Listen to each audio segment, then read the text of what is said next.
να σας ευχαριστήσω. Μ' αρέσει και ο συντονισμός και ο ακροσυντονισμός, γιατί εγώ τα προσέχω και είναι πιο ανθρώπινα. Χαίρομαι που αρχίσατε αυτό το σύνδρομο με αυτόν τον τρόπο. Χαίρομαι ότι είστε ανοιχτόμυαλοι, γιατί με φέρατε εδώ χωρίς να ξέρετε τι θα πω. Μετά όταν θα φύγω θα ξέρετε τι είπα. Οι σχολικοί σύμβουλοι ξέρουν αυτό το πράγμα. Άρα, θα ήθελα απλώς να αρχίσω από τα παιδιά. Φαντάζομαι ότι επιλέξατε την πρώτη σύνδεση επειδή ο καλλιτέχνης είναι από το Βόλο. Εγώ ως Βολιώτης το χάρηκα. Το λέω τώρα για να αρχίσω το πολιτισμικό που βλέπετε. Και μετά αυτό που έχει ενδιαφέρον είναι ότι ακούσαμε πολύ συχνά τις λέξεις πάντα ίδιες, που είναι οι ψηφίδες, αλλά εγώ δεν ήθελα να μιλήσω για μία λέξη διαφορετική, που έχει το ίδιο σύστημα όσο αφορά τη ρίζα της, το ψηφιδωτό. Γιατί πολύ συχνά μιλάμε για τις ψηφίδες, χωρίς όμως να μιλάμε για το ψηφιδωτό. Αλλά το πρώτο ερώτημα θα ήθελα να το απευθύνω και στα παιδιά, στους γονείς, γιατί βέβαια αυτοί τα ξέρουν και οι εκπαιδευτικοί τα ξέρουν ακόμα καλύτερα, είναι αν υπάρχει ψηφίδα χωρίς ψηφιδωτό.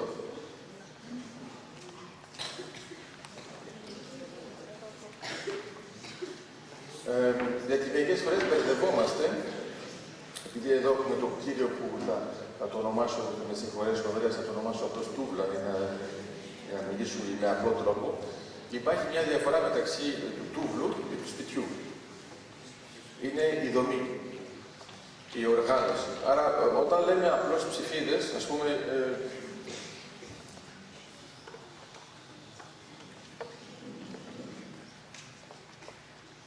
αυτό που βλέπετε εδώ, ναι, και το βλέπετε και εκεί, είναι ψηφίδες ή δεν είναι? Γιατί προσέξτε, άμα πείτε ναι, θα πρέπει μετά να μου πείτε ποιο είναι το ψηφιδωτό. Άμα μου πείτε ότι απλώς είναι ψηφίδες που είναι τοποθετημένες, τότε δεν είναι ψηφιδωτό. Άμα δεν είναι ψηφιδωτό, τότε πώς είναι ψηφίδες? Τι εννοώ με αυτό? Ενώ ας πούμε ότι σε αυτό το σκίτσο βλέπετε ένα πράγμα το οποίο δεν ήταν αυτό που είπατε. Αυτό το σκίτσο έχει υποτίθεται ψηφίδες που είναι μονόχρωμες και είναι όλες σε σειρά και μετά αλλάζουμε σειρά. Αυτό είναι πάνω κάτω αυτό που άκουσα και με τις γλώσσες που κάνατε. Δηλαδή για να πείτε το ίδιο μήνυμα, επαναλάβατε το ίδιο μήνυμα σε διαφορετικές γλώσσες. Αλλά είναι δύσκολο να φανταστείτε μία γλώσσα που να τα λέει όλα μαζί. Ενώ προηγούμενος το καταφέρατε. Βλέπω η διευθυντήρια ορχήστρας αναρωτιέται πού το πάω. Τα καταφέρατε με τη μουσική. Μπράβο. Αυτό. Ήθελα να πω κάτι το θετικό, το προετοίμαζα κάπως διαφορετικά. Η διεύθυνση ορχήστρας είναι πάνω ότι επικίνδυνη, γιατί πρέπει να παρακολουθούν και όλοι οι μαθητές αυτό που δίνουμε σαν οδηγίες και βλέπω ότι μερικοί κοιτάζουν κάπου και άλλοι δεν κοιτάζουν ποτέ, αλλά τέλος πάντων καταλαβαίνω τον πόνο. Τα όργανα που ακούσατε είναι όντως ψηφίδες. Και το ψηφιδωτό είναι η μουσική. Άρα, εμείς στη στρατηγική το λέμε κάπως διαφορετικά, λέμε ότι μπορεί ο καθένας να έχει έναν στόχο, αλλά μπορεί αν υπάρχει στρατηγικό μείγμα, αυτοί οι στόχοι να συγκλίνουν και τότε να έχουμε έναν κοινό στόχο. Ας πούμε, ο στόχος που έχει ο καθένας μέσα σε μια ορχήστρα είναι να παίξει καλά. Φαίνεται κατανοητό. Το θέμα είναι ότι αν παίζει καλά και δεν είναι συντονισμένος με τους άλλους, είναι χάλια. Άρα, άμα έχει αυτόν τον στόχο μόνο, τότε είναι μεγάλη αποτυχία για το διευθυντή ορχήστρας, γιατί θα του πει «Μα δεν παίζεις με τους άλλους». Άρα τώρα το ερώτημα είναι, συμφέρει να παίζουν όλοι καλά και να μην είναι συντονισμένοι ή να είναι συντονισμένοι και να μην παίζουν καλά? Θα δείτε ότι είναι δύσκολο να αποφασίσετε ότι το δεύτερο είναι καλύτερο. Γιατί το δεύτερο, όταν είναι συντονισμένοι και σιγά σιγά εξελιχθούν, θα παίζουν όλο και καλύτερα. Αυτοί που παίζουν τέλεια και δεν συντονίζονται ποτέ, θα είναι πάντα λάθος. Άρα, σας δίνω αυτό το παράδειγμα, είναι με το σπασμένο ρολόι. Το ξέρετε, ένα σπασμένο ρολόι 2 φορές την ημέρα λέει τη σωστή ώρα. Ένα ρολόι που έχει 1 ώρα πίσω δεν λέει ποτέ τη σωστή ώρα. Και άμα δεν ξέρετε ότι είναι 1 ώρα πίσω, την έχετε πατήσει. Εδώ λοιπόν με την Κύπρο έχουμε ένα θέμα όσον αφορά την ορολογία. Π.χ. μιλάμε για κατακτητές και δεν μιλάμε για περαστικούς.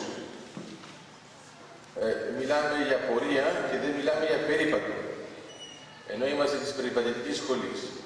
Αυτό που καταλαβαίνουμε με το πολυπολιτισμικό σύστημα είναι το εξής.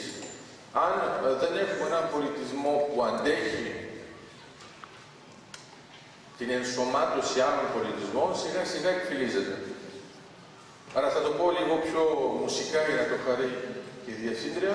Φανταστείτε τώρα ότι αντί να παίζουν όλοι μαζί, αρχίζει μόνο με έναν, Haydn ας πούμε, και σιγά σιγά μπαίνουν. Και αυτά που μπαίνουν πρέπει να ενσωματωθούν στο πλαίσιο που παίζουν.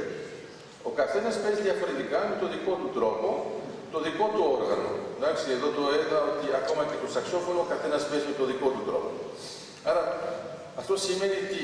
Σημαίνει ότι αν υπάρχει μουσική, αν υπάρχει, αν θέλετε, σενάριο, για αυτούς που σκέφτονται πιο εικονικά, τότε η ενσωμάτωση των ρόλων γίνεται φυσιολογικά. Αν δεν υπάρχει, δεν έχουμε καμία δομή. Η έλλειψη δομής είναι αυτό που θα φανεί στο ψηφιδωτό. Ξέρετε, στα ελληνικά έχουμε μια άλλη λέξη, είναι το μοσαϊκό. Το μοσαϊκό είναι διαλυμένες ψηφίδες, ενσωματωμένες όλες σε μια μάζα, και γι' αυτό δεν είναι πια ψηφίδες ούτε ψηφιδωτό. Το ψηφιδωτό, σαν ιδέα, που είναι σπουδαία, είναι ότι η ψηφίδα είναι μονόχρωμη. Ενώ το ψηφιδωτό είναι πολύχρωμο. Αν θα μου πείτε είναι τόσο σημαντικό, ναι, είναι σημαντικό, γιατί άμα σας ρωτήσω ποια ψηφίδα είναι πολύχρωμη, η απάντηση είναι καμία. Άρα η πολυχρωμία από πού έρχεται, από ποια ψηφίδα, από καμία. Όμως όλες μαζί κάνουν το πολύχρωμο. Αυτό έχει ενδιαφέρον σαν ιδέα για να καταλάβουμε το εξής. Όταν είμαστε σε πολυπολιτισμικό πλαίσιο, δεν σημαίνει ότι χάνουμε τον πολιτισμό μας. Δηλαδή η ψηφίδα έχει ένα χρώμα. Δεν είναι ξαφνικά θα γίνει παρδαλή, αλλά μπορεί να συντονιστεί με τις άλλες ψηφίδες που έχουν άλλα χρώματα και να δώσουν μια πολυχρωμία που είναι πολύ σημαντική και είναι διαφορετική. Μιλήσαμε βέβαια και για το θέμα της θρησκείας. Όσο αφορά τα ψηφιδωτά, έχουμε γνώσεις και στον χώρο του ελληνισμού. Η ιδέα της ψηφίδας λοιπόν είναι πώς να τοποθετηθεί σωστά σε ένα πλαίσιο. Και το πλαίσιο είναι το ψηφιδωτό. Το μεγαλύτερο πλαίσιο που έχουμε για μας είναι η ανθρωπότητα. Άρα το ερώτημα είναι αν θεωρείτε ότι η ανθρωπότητα είναι πολυπολιτισμική ή όχι. Θα δείτε ότι θα δυσκολευτείτε να απαντήσετε ορθολογικά και πολιτικά σωστά, διότι σε επίπεδο ανθρωπότητας ο πολιτισμός είναι ένας. Εμείς είναι όταν κατεβαίνουμε σε επίπεδο κοινωνίας που βάζουμε έναν πολιτισμό και τον βάζουμε διαφορετικό με τον άλλον. Η ανθρωπότητα είναι κάτι που παραμένει. Άρα θα ήθελα λίγο να σας μιλήσω για την ανθρωπότητα, να καταλάβετε πού το πάμε. Η ανθρωπότητα αποτελείται από ποιους? Συνήθως έχουμε την τάση να λέμε μόνο από εμάς. Αλλά η ανθρωπότητα αποτελείται και από τους νεκρούς, και από τους ζωντανούς, και από τους αγέννητους. Για όσους ξέρουν από φυσική, πρέπει να έχουμε έναν ορισμό που να είναι αναλύωτος. Γιατί άμα η ανθρωπότητα αλλάζει σαν ορισμός κάθε 50 χρόνια, έχουμε ένα θέμα. Η ανθρωπότητα δεν αλλάζει, είναι αναλύωτη. Άρα σημαίνει τι? Σημαίνει ότι οι πολιτισμοί που είναι μέσα της μπορεί να αλλάζουν, να μετακινούνται, να επηρεάζουν ο ένας τον άλλον, αλλά η ανθρωπότητα δεν αλλάζει. Αυτό έχει σχέση με αυτό που έλεγε και η Διευθύντρια με τον ανθρωπισμό, δηλαδή ο κεντρικός πυρήνας είναι ο άνθρωπος. Στην αρχή πιστεύαμε ότι πρέπει να το φέρουμε στον άνθρωπο και σιγά σιγά καταλαβαίνουμε ότι το φέρουμε στην ανθρωπότητα. Άρα θα δείτε, τώρα το λέω για τους πιο μικρούς, θεωρείτε ότι υπάρχει ο άνθρωπος πριν την ανθρωπότητα? Βέβαια έχει την τάση να λέτε ναι. Άρα τώρα το ερώτημα είναι αν η ανθρωπότητα μπορεί να αποτελείται από ένα άτομο. Και προσπαθώ να σας πω. Προσπαθώ να σας πω ότι στην αρχή είναι ανθρωπότητα, μετά είναι άνθρωπο. Και ενώ φαίνεται παράξενο, είναι ακριβώς το ίδιο με το ψηφιδωτό. Όσο οι ψηφίδες δεν είναι μέσα σε ένα πλαίσιο ψηφιδωτού, δεν είναι ψηφίδες, είναι απλώς κομμάτι. Για όσους ξέρουν λίγο από ψηφιδωτό, θα θυμάστε ότι δεν βάζετε τις ψηφίδες και κάπου σας βγαίνει τυχαία ένα ψηφιδωτό. Αντιθέτως, κάνετε πρώτα μια ζωγραφιά, το τοποθετείτε και μετά βάζετε τις ψηφίδες. Άρα οι ψηφίδες έχουν η κάθε μία έναν ρόλο. Είναι το ίδιο για την ανθρωπότητα. Η ανθρωπότητα πρέπει να έχει τους νεκρούς, γιατί άμα δεν έχουμε τους νεκρούς, όλα αυτά που βλέπετε εδώ, ειδικά αυτά που είναι εκεί, είναι έργα νεκρών. Δεν εννοώ το αντικείμενο, το αρχικό, δεν εννοώ βέβαια την αναπαράσταση. Άρα, στην πραγματικότητα, αυτά τα έργα νεκρών που δεν υπήρχαν πριν και έχουν ενσωματωθεί στους ζωντανούς, είναι ότι άμα τα ξεχάσουμε, τότε η ζωντανή είναι μόνο κοινωνία. Τότε αρχίζουν τα προβλήματα, γιατί άμα δεν έχουμε μνήμη του παρελθόντος, έχουμε ένα πρόβλημα με το μέλλον, γιατί παραμένουμε στο παρόν. Άρα έχει ενδιαφέρον να σκεφτούμε ότι όταν μιλάμε για τις ψηφίδες, δεν πρέπει να σκέφτεστε μόνο και μόνο τα έθνη. Πρέπει να σκέφτεστε και το ίδιο το έθνος, σε διαφορετικές εποχές. Ας πούμε, όταν βλέπετε μια παλιά ελληνική ταινία, καταλαβαίνετε αμέσως, ειδικά οι γυναίκες, λόγω του χτενίσματος, ότι δεν είναι η κοινωνία σας. Εντάξει. Άρα, στην πραγματικότητα θα μπορούσαμε να πούμε ότι ένα έθνος είναι πολυκοινωνικό. Ενώ δεν το λέμε, γιατί ξεχνάμε τις προηγούμενες και ξεχνάμε τις επόμενες. Άρα θεωρούμε ότι η κοινωνία είναι το έθνος. Μα άμα ήταν μόνο η κοινωνία το έθνος, θα είχαμε ένα πρόβλημα, γιατί δεν θα είχαμε ιστορία. Εφόσον θα ήταν μόνο στο παρόν.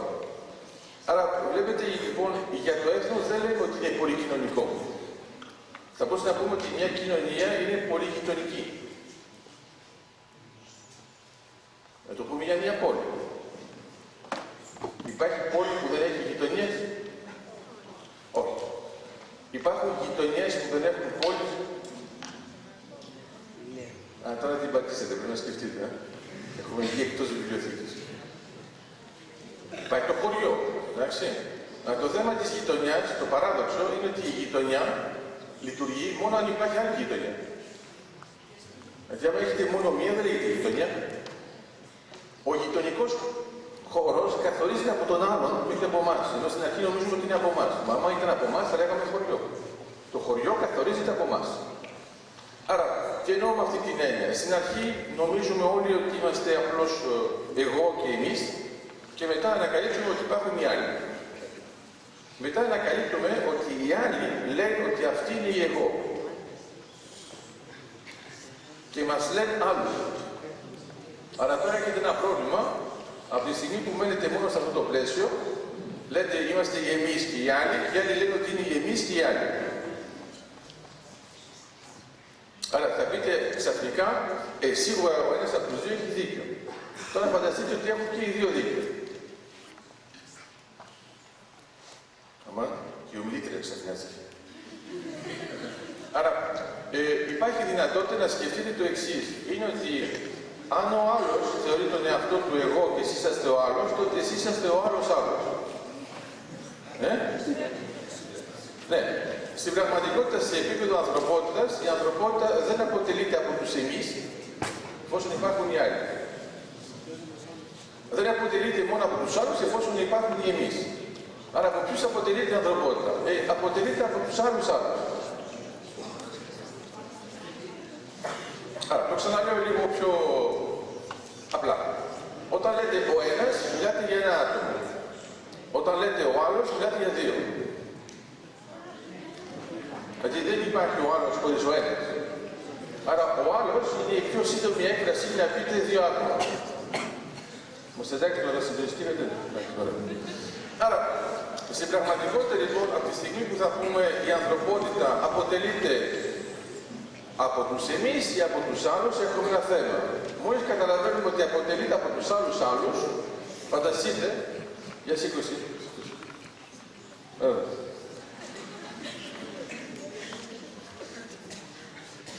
Πες ότι είσαι εγώ, πες.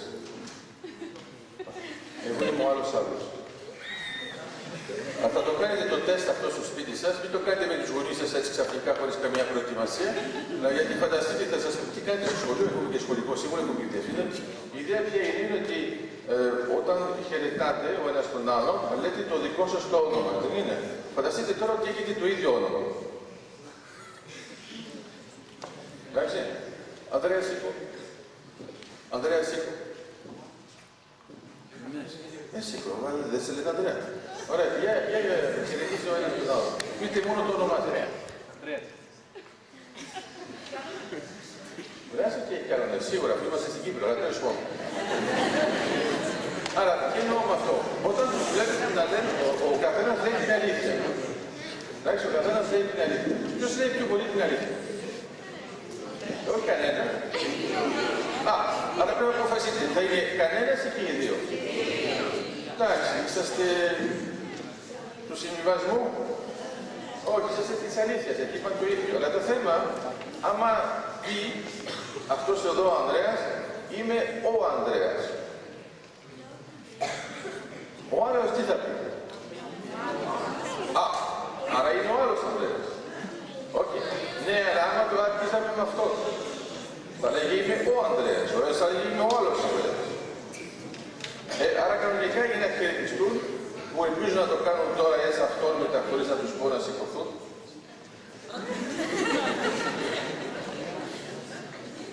Να καταλάβει η διευθύντρια μουσικής ότι έχουμε και θέματα κι εμείς νομίζεις. Άρα σε κάποια φάση οι δύο φίλοι μου, αν είναι ακόμα φίλοι μου, θα σηκωθούν. Έτσι, αυτορμητά, μπράβο. Και θα περίμενε, δεν είναι συντονισμένο ακόμα και έχουμε θέμα. Είναι ότι πρέπει να πεις ότι είσαι ο άλλος Ανδρέας. Το πιο ωραίο είναι ότι όλες μπορεί να πει και εγώ.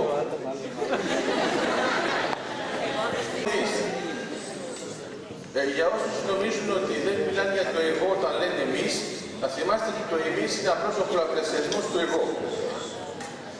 Εντάξει, όταν θέλετε να το πείτε διακριτικά ότι εσείς γουστάρετε μόνο ένα πράγμα, λέτε εμείς γουστάρουμε αυτό. Τώρα ρωτάει ποιος είναι εμείς, εγώ. Άρα, εδώ είναι το ίδιο, αν θέλετε, με τον πολιτισμό. Ένας πολιτισμός που έχει μια βαρύτητα και έχει ένα βάθος χρόνο, ενσωματώνει στοιχεία του άλλου πολιτισμού και δεν έχει το πρόβλημα που έχει η ξενοφοβία. Η ξενοφοβία προέρχεται συνήθως από πολιτισμούς που φοβούνται. Εμείς έχουμε τη φιλοξενία. Θυμάστε τη φιλοξενία? Άρα στην πραγματικότητα να ξέρετε ότι όταν απευθυνόμαστε στους άλλους, μερικές φορές δεν έχει να μιλήσουμε σε εμάς. Εσύ ξένε, δες πως παλέψαμε.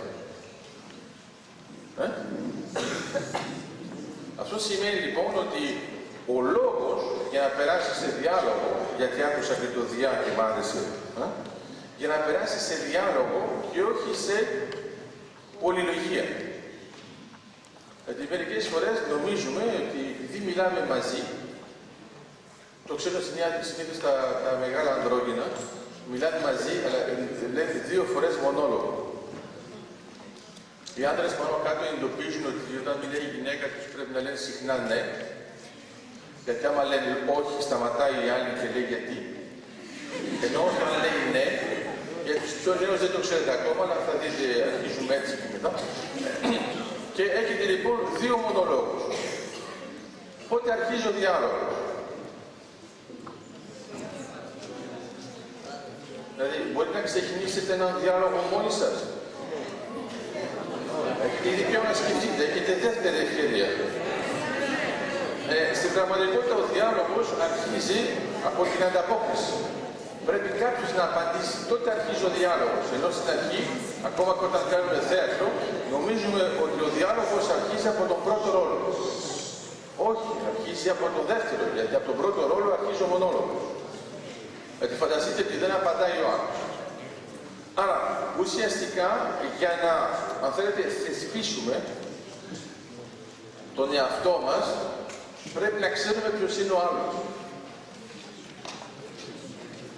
Οκ, το λέω πιο απλά. Γιατί είδα τα βλέμματα και... Άμα πάρετε ένα κατί και το βάλετε μπροστά σε ένα καθρέφτη και του βάλετε ένα λεκέ πάνω στο κεφάλι, το γατί πηδάει πάνω. Εντάξει. Άμα πάρετε ένα χιμπατζί που είναι πιο... Ο χιμπατζής κάνει έτσι. Γιατί ξέρει ότι αυτό που βλέπει είναι αυτός. Ενώ το γατί, γιατί τώρα το λέω για όσους λένε ότι τα γατιά τους είναι έξυπνα, μην το ξαναπείτε τουλάχιστον μπροστά μου, το αφήνετε. Αλλά τα γατιά νομίζουν ότι ο άλλος, η εικόνα είναι άλλος. Τα μικρά γατιά επιτίθονται πάνω στον άλλο, δηλαδή να καταλάβετε πόσο κόπα γίνει. Άρα φανταστείτε λοιπόν, πηδάει πάνω στο καθρέφτη για να ορμήσει πάνω στον εαυτό του. Αυτό πάνω κάτω είναι ξενοφοβία. Γιατί στην πραγματικότητα, όταν είσαστε τόσο εναντίον του άλλου χωρίς να ξέρετε, δεν ξέρετε ότι και ο άλλος είναι άνθρωπος. Τόσο άνθρωπος, τόσο άνθρωπος.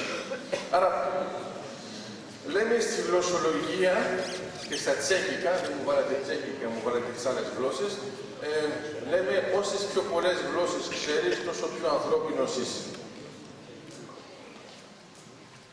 Να ξέρετε, είναι ένα παράδοξο στο θέμα της γλωσσολογίας, είναι ότι καταλαβαίνουμε καλά τη γλώσσα μας όταν αρχίζουμε την πρώτη ξένη. Την πρώτη γλώσσα τη μαθαίνουμε τσαπατσουλίστικα. Γι' αυτό τη λέμε μητρική. Τη μαθαίνουμε όπως να είναι, προσπαθούμε να πούμε τα ίδια, κάνουμε κάποιο καιρό και μετά μαθαίνουμε ορθολογικά τη δεύτερη. Εκεί ξαφνικά ανακαλύπτουμε ότι η δικιά μας έχει κανόνες. Μετά ανακαλύπτουμε ότι δεν είναι οι ίδιοι κανόνες. Λες, μα έτσι το λένε αυτοί. Ενώ εσείς βέβαια δεν ξέρετε να το πείτε. Και το πιο ωραίο είναι όταν ένας ξένος σας ρωτάει γραμματικές ερωτήσεις για τη γλώσσα σας, ό,τι χειρότερο γίνεται, γιατί συνήθως λέτε στο τέλος, εμείς έτσι το λέμε. Δηλαδή αυτό σημαίνει δεν έχω ιδέα. Αλλά δεν το λέμε έτσι, δεν έχω ιδέα, γιατί σου λέει 18 χρόνια δεν έχει ιδέα, τι κάνει. Αυτό σημαίνει λοιπόν ότι καθορίζουμε μέσω του άλλου τον εαυτό μας. Αυτό είναι πολύ σημαντικό να το καταλάβουμε για να γίνουμε και πιο ανθρώπινοι. Μέσα στο πλαίσιο της ανθρωπότητας θα δείτε πώς δεν το κάνουμε. Ας πούμε, ποιος συνειδητοποιεί ότι διαβάζουμε νεκρούς και γράφουμε για αγέννητους. Αυτό βλέπετε ότι είναι εντελώς αντικοινωνικό. Κανονικά, όταν έχετε ένα συγγραφέα, θεωρεί ότι γράφει το κοινό του. Άμα κοιτάξτε, βλέπω ξαφνιάστηκαν οι κυρίες, θα σου λέω αυτό δεν το πιάσαμε αμέσως. Γιατί ξαφνιαστήκατε αυτό, σας έρθει λίγο βαρέα. Λοιπόν, θα πάρετε λοιπόν τώρα ένα κείμενο, που είναι εντάξει, μια απόσταση 200 χρόνια και κοιτάξτε ποιοι είναι αναγνώστες. Θα δείτε ότι το αναγνωστικό κοινό που ήταν ζωντανό την εποχή του συγγραφέα είναι τόσο ποσοστό. Όλοι οι άλλοι ήταν αγέννητοι όταν το έγραφαν. Εντάξει. Άρα ο νεκρός έγραφε για τους αγέννητους και δεν έγραφε για τους ζωντανούς. Είναι ένα μικρό ποσοστό που ήταν οι ζωντανοί. Άμα το κοιτάξετε με αυτόν τον τρόπο θα καταλάβετε ότι η ιστορία της ανθρωπότητας γράφεται από τους νεκρούς και τους αγέννητους. Θα μου πείτε, εντάξει, οι ζωντανοί τι κάνουν? Το ζουν. Απλώς το ζουν. Το γράφεται μετά. Δεν συνειδητοποιούμε ότι γράφουμε την ιστορία μας την ώρα που το ζούμε. Αλλά μετά έχουμε τους ιστορικούς. Άρα οι ιστορικοί είναι αυτοί που μας περιγράφουν το παρελθόν. Το παρελθόν γίνεται η ιστορία μόνο όταν έχει γραφεί. Είναι ορισμός. Το θέμα είναι ότι η ιστορία του μέλλοντος δεν είναι με τους ιστορικούς που πάνε. Είναι με τους στρατηγιστές. Γι' αυτό εμείς ασχολούμαστε από πριν για το μετά. Αλλά θέλω να σας πω τώρα για το πολιτισμικό και το πολυπολιτισμικό.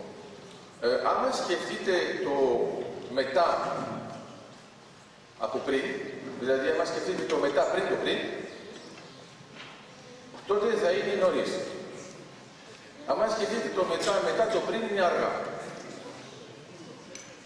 Μου εντάξει, σας βλέπω τώρα που σκέφτεστε κάπως διαφορετικά. Άρα η ιδέα ποια είναι η εξής. Ακούτε πολύ συχνά για την παγκοσμιοποίηση. Η παγκοσμιοποίηση δεν είναι πολυπολιτισμικό, όπως νομίζουμε. Η παγκοσμιοποίηση πηγαίνει προς το ένα μόνο. Στην πραγματικότητα δεν είναι πια ένα ψηφιδωτό, είναι μοσαϊκό. Στο μοσαϊκό δεν έχουμε εικόνα. Στο ψηφιδωτό έχουμε διαφορετικές εικόνες. Αυτό σημαίνει λοιπόν ότι το πολυπολιτισμικό είναι ένα πλαίσιο που είναι πιο ανθεκτικό για να αντέξει τάσεις παγκοσμιοποίησης, η οποία ισοπεδώνει τις διαφορές και θεωρεί ότι άμα δεν έχουμε καθόλου διαφορές είναι εντάξει. Ενώ το πολυπολιτισμικό θεωρεί ότι οι διαφορές είναι πλούτος. Είναι τελείως διαφορετικό σαν έννοια. Άρα αποδέχομαι τις διαφορές. Φανταστείτε τώρα στη μουσική να πούμε ότι θα έχουμε μία νότα. Εντάξει, η παγκοσμιοποιημένη. Θα λέμε, ας πούμε, φανταστείτε, πω, τι μουσική μπορεί να φτιάξει με αυτό το πράγμα. Θα πείτε, παιδιά, θα λέμε μόνο αυτό. Για να σας ακούσω να κάνω ένα σου, ένα σου. Ωραία, τώρα είστε παγκοσμιοποιημένοι. Γιατί συνήθως μας οδηγεί στο να μην μιλάμε. Καταλαβαίνετε. Άρα είναι το ίδιο με τις γλώσσες. Κανονικά θα λέγατε, γιατί δεν μιλάμε όλη την ίδια γλώσσα να ξεπερδεύουμε. Ναι, αλλά κάθε γλώσσα έχει τα ειδικά της στοιχεία και όταν μετά είμαστε στον τομέα της μετάφρασης, βλέπουμε ότι αυτές οι δυσκολίες είναι αυτές που χαρακτηρίζουν τις γλώσσες. Άρα τα εμπόδια είναι αυτά που χαρακτηρίζουν μια πορεία. Όταν είμαστε νέοι, θέλουμε να μοιάζουμε με τους άλλους, με τα μοντέλα μας. Γιατί όταν είμαστε λίγο πιο μεγάλοι, εννοώ γέρους, αλλά το λέω πιο μεγάλοι. Όταν είμαστε λίγο πιο μεγάλοι, δεν θέλουμε να μοιάζουμε με τους άλλους, θέλουμε οι άλλοι να μοιάζουν με εμάς. Αυτό το λέμε συνήθως γονείς, αλλά εγώ λέω απλώς πιο μεγάλοι, εντάξει, να μην μπερδεύω. Όταν είμαστε πολύ πιο μεγάλοι, το πιάσετε τώρα, τότε θέλουμε κάποιος να θυμάται κάτι από εμάς. Αν το σκεφτείτε ότι τα βάλετε όλα μαζί, έχετε ένα πρόβλημα από την αρχή και δεν κολλάει με το τρίτο. Στην πραγματικότητα κολλάνε μια χαρά. Θα δείτε ότι τα εγγόνια με τους παππούδες κολλάνε καλύτερα από τα παιδιά με τους γονείς. Αυτό οφείλεται στο γεγονός ότι οι γονείς μαθαίνουν να είναι γονείς και τα καταφέρνουν όταν είναι παππούδες.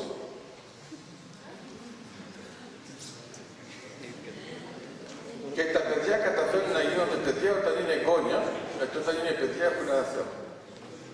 Αυτό σημαίνει, άμα το σκεφτείτε, ότι είστε στο ενδιάμεσο, επάνω κάτω είναι ότι είναι ο αγέννητος που επικοινωνεί με τον νεκρό. Άμα το βάλετε στα άκρα. Δηλαδή μετά τον παππού είναι ο νεκρός. Πριν το παιδί είναι το αγέννητο. Αυτά τα δύο άκρα είναι αυτά που λειτουργούν καλά. Για ποιο λόγο? Γιατί δεν ασχολούνται με τα καθαρά κοινωνικά. Ασχολούνται πιο πολύ με τα ανθρώπινα. Δηλαδή, το παιδί στην αρχή θέλει τα πάντα. Οι παππούδες δίνουν τα πάντα και οι γονείς δίνουν ό,τι γουστάρουν. Κατά συνέπεια έχουν ένα πρόβλημα με τους γονείς τους, γιατί επειδή αυτοί δίνουν τα πάντα, χαλάνε τα παιδιά τους. Βλέπετε, αλλά ποια είναι η αδικία? Είναι ότι αδικούν τους γονείς τους για αυτό που θα κάνουν αυτοί μετά. Και για αυτό που αυτοί έζησαν πριν. Γιατί πάντοτε ήθελαν να έχουν μια καλή σχέση με τις καραμέλες του παππού, ενώ ο παπάς θέλει μητροτυλικά. Αυτό είναι το ίδιο με την ανθρωπότητα. Φανταστείτε λοιπόν τώρα ότι υπάρχει κάποιος που καταλαβαίνει και τους πολύ μικρούς και τους πολύ μεγάλους, τους οποίους θυμάστε ότι τους λέμε μικρούς και μεγάλους και ξεχνάμε ότι είναι μικροί άνθρωποι και μεγάλοι άνθρωποι και οι άνθρωποι που είναι στο κέντρο θεωρούν ότι είναι οι μόνοι άνθρωποι. Είναι αυτό που κάναμε τώρα με τους ζωντανούς. Άρα έχουμε τους αγέννητους, τους ζωντανούς και τους νεκρούς. Πρέπει να τους βάλουμε όλους μαζί στο ίδιο πλαίσιο το ανθρώπινο. Και θα δείτε έτσι ξαφνικά γιατί τιμούμε τόσο πολύ τους νεκρούς. Θα σας πω κάτι που μπορεί να είναι παράξενο, αλλά καταλάβετε πού το πάω. Στην πραγματικότητα συγχωρούμε περισσότερο ένα έγκλημα εναντίον ενός ζωντανού παρά εναντίον ενός νεκρού. Που θα μου πείτε ορθολογικά δεν στέκει αφού είναι ήδη νεκρός. Αλλά θεωρούμε ότι ο νεκρός, επειδή είναι νεκρός, είναι άδικο να το χτυπήσει. Ενώ τον ζωντανό, και να είναι άδικο, μπορεί και να βρείτε μια εξήγηση νομική που να πείτε, εντάξει, ήταν το πάθος. Αυτό σημαίνει λοιπόν ότι προσέχουμε τη συνέχεια. Εδώ με το πολυπολιτισμικό στοιχείο προσέχουμε τον άλλον ανθρώπινα. Δηλαδή, η ιδέα δεν είναι να αποκτήσουμε ακριβώς τα ίδια δεδομένα. Τα παιδιά όταν σας είπαν τα κείμενα και το είπαν στα ελληνικά, στα αγγλικά, μετά είχαμε και γαλλικά στο τέλος, είχαμε και ρουμανικά, είχαμε και ρώσικα, είχαμε και γερμανικά. Το γερμανικά ήταν ντουέτο, αλλά το ένα ήταν γερμά και το άλλο ήταν νικό, γιατί έτσι όπως το έκανα. Και στην πραγματικότητα, άμα το σκεφτείτε ορθολογικά, χρησιμοποίησαν διαφορετικές γλώσσες για να πούν το ίδιο νόημα. Ας πούμε τώρα ότι καταλαβαίνετε όλες αυτές τις γλώσσες. Εντάξει. Θα είναι βαρετό στο τέλος, γιατί λένε πάντοτε το ίδιο. Συμφωνούμε? Όχι. Τώρα φανταστείτε όμως ότι θα μας πούνε ένα ποίημα, θα είναι η επόμενη φορά που θα μας το κάνουν αυτό, μπορούν να κάνουν ακριβώς το ίδιο και την πρώτη φράση να το πούν σε μία γλώσσα, τη δεύτερη φράση να είναι στην άλλη, την τρίτη κτλ. Τώρα τι γίνεται?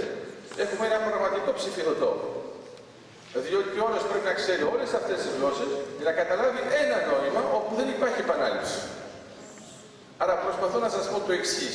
Όταν απλώς επαναλαμβάνουμε το ίδιο μήνυμα, τότε αυτή η μουσική είναι μονότονη. Και δεν είναι επειδή την αλλάζει τη γλώσσα που έχει πιο μεγάλο ενδιαφέρον. Είναι ακριβώς το ίδιο. Άρα τη δεύτερη φορά, οι περισσότεροι από εσάς, επειδή καταλαβαίνουν εύκολα τα ελληνικά και τα αγγλικά, ακούσατε 2 φορές το ίδιο. Μετά, όταν άρχισαν τα λαμπογνέζικα, εσάς, λέτε τώρα τι λέει. Έχει πλάκα, έχει ένα γραμμένο κρασί αυτή. Αλλά τέλος πάντων, λες, θα λέει το ίδιο, μάλλον. Φανταστείτε τώρα να μην έλεγε το ίδιο. Και να συνέχιζε το κείμενο.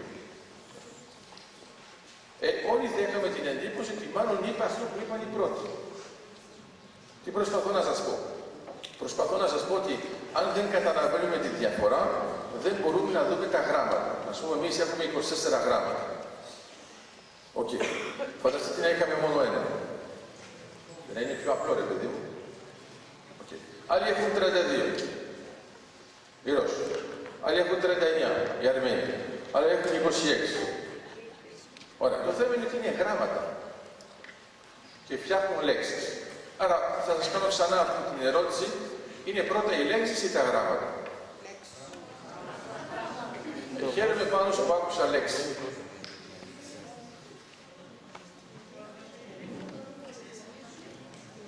Γιατί τα γράμματα όταν είναι μόνα τους δεν είναι γράμματα, είναι σύμβολα. Γίνονται γράμματα μόνο με τη λέξη. Άρα αυτό που έχει νόημα είναι η λέξη και όταν διατυπώνουμε τα γράμματα είναι να καταγράψουμε το φθόγκο αρχικά και στη συνέχεια ένα νόημα, για να μπορούμε να το επαναλάβουμε. Άρα έχει ενδιαφέρον να το σκεφτείτε πάνω ότι αυτό είναι που ονομάζουμε στη στρατηγική ολιστική προσέγγιση. Άρα τελειώνω με αυτό το παράδειγμα που είναι πολύ απλό. Είναι αν ένα κέρμα αποτελείται από κορώνα γράμματα ή κορώνα γράμματα αποτελούν ένα κέρμα.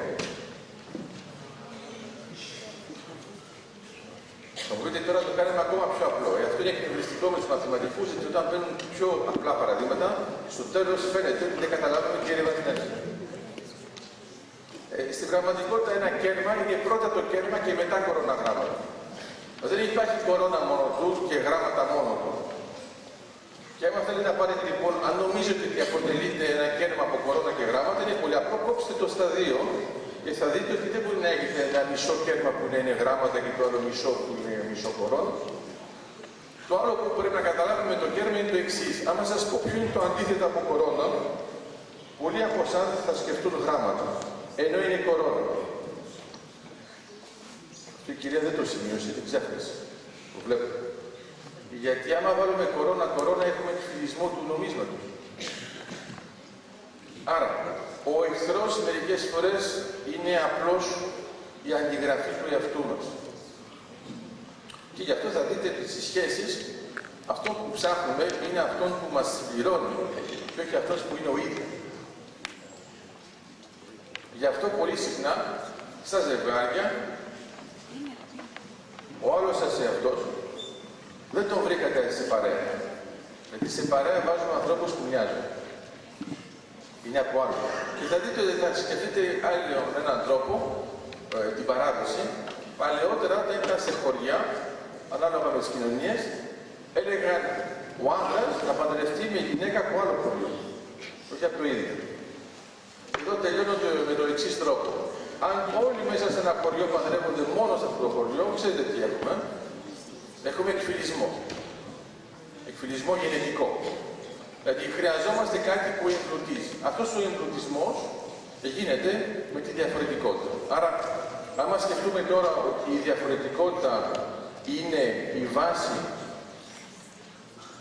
της θέσπισης μας, θα καταλάβετε ότι δεν λέμε εγώ είμαι αυτός, αλλά λέμε ο άλλος είναι διαφορετικός. και θα δείτε ότι όλοι οι άλλοι λένε το ίδιο και γι' αυτό είμαστε μαζί. Ευχαριστώ πολύ, να είστε καλά. Καλή συνέχεια.